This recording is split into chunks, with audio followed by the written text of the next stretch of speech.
Alright everybody, welcome to the Combustion Guys. Today's project is on the 02 Suburban here.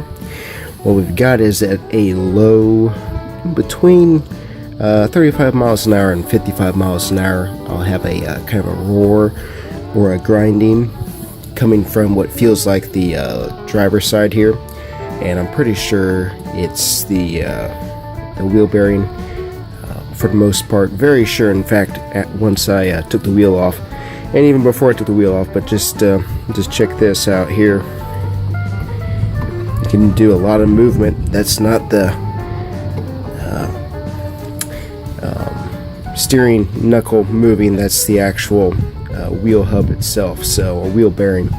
So hopefully we can get this on here and it will ride a lot smoother.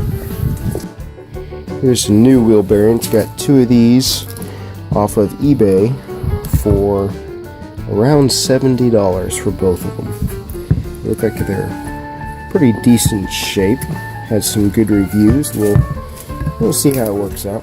May not be the best deal. We'll find out for sure though. Not packaged the best. I'll show you that here in a second. These are the boxes that came out of.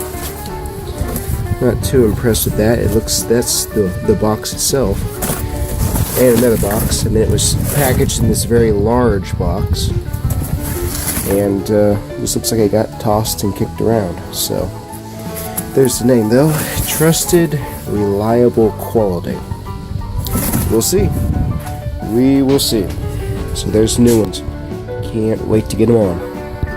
Alrighty, so it didn't took maybe about an hour and a half my first time doing a wheel bearing, so it wasn't too bad at all. I looked at the Chilton's and Haynes reference book for 99 to 06 Chevy trucks and Suburbans. I got my torque specs for the wheel bearing. I think that's like 133 foot-pounds, and the brake mount is 129 foot-pounds.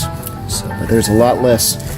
There is no slop to this wheel bearing, so it should ride a lot better. The next video will show you the difference between the old wheel bearing and the new one. So, but overall, this part went well. We'll get off the jack here and get the wheel back on, torque it down, and see how it drives.